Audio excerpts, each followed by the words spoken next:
ఢిల్లీలో రాజ్యాంగం గురించి గొప్పలు చెప్తున్న కాంగ్రెస్ రాష్ట్రాల్లో మాత్రం అదే రాజ్యాంగాన్ని తుంగలో తొక్కుతుందని మండిపడ్డారు మాజీ మంత్రి హరీష్ రావు. ప్రజాస్వామ్య వ్యవస్థలను కించపరచడం, అగౌరవపరచడంలో కాంగ్రెస్, బీజేపీలు ఒకే నాణానికి ఉన్న రెండు ముఖాలని విమర్శించారు.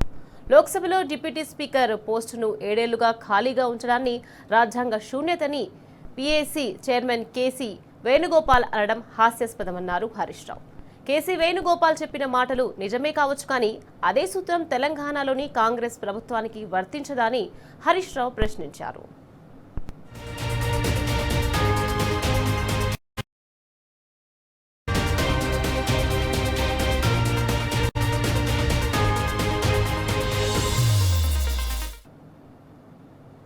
తెలంగాణలో కాంగ్రెస్ అధికారంలోకి వచ్చి దాదాపు 2.5 ఏళ్లు కావస్తున్న అసెంబ్లీలో డిప్యూటీ స్పీకర్ పోస్టును ఎందుకు భర్తీ చేయడం లేదని నిలదీశారు. ఢిల్లీలో రాజ్యాంగం గురించి గొంతు చించుకునే కేసీ వేణుగోపాల్, రాహుల్ గాంధీలు తెలంగాణలో జరుగుతున్న రాజ్యాంగ ఉల్లంఘనపై సమాధానం చెప్పాలన్నారు.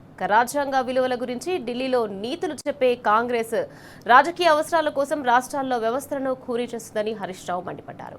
బీజేపీ అనుసరిస్తున్న అప్రజాస్వామిక విధానాలనే కాంగ్రెస్ కూడా తెలంగాణలో రిపీట్ చేస్తుందని నిప్పులు జరిగారు. ఈ రెండు పార్టీలు ప్రజాస్వామ్యాన్ని నాశనం చేయడంలో పోటీ పడుతున్నాయన్నారు హరీష్ రావు.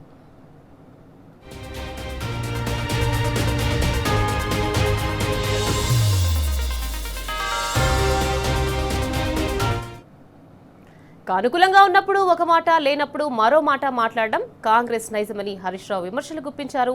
ఈ దొంగ వైఖరిని ప్రజలు గమనిస్తున్నారని చెప్పారు హరీష్ రావు. తెలంగాణ ప్రజలకు ఇచ్చిన హామీలను కాంగ్రెస్ గాలి కొదిలేసిందని ఆగ్రహం వ్యక్తం చేశారు. రాజ్యాంగబద్ధమైన పదవులను భర్తీ చేయకుండా కాలయాపన చేస్తున్న కాంగ్రెస్ ప్రభుత్వం వెంటనే రాష్ట్ర ప్రజలకు సమాధానం చెప్పాలని హరీష్ రావు డిమాండ్ చేశారు.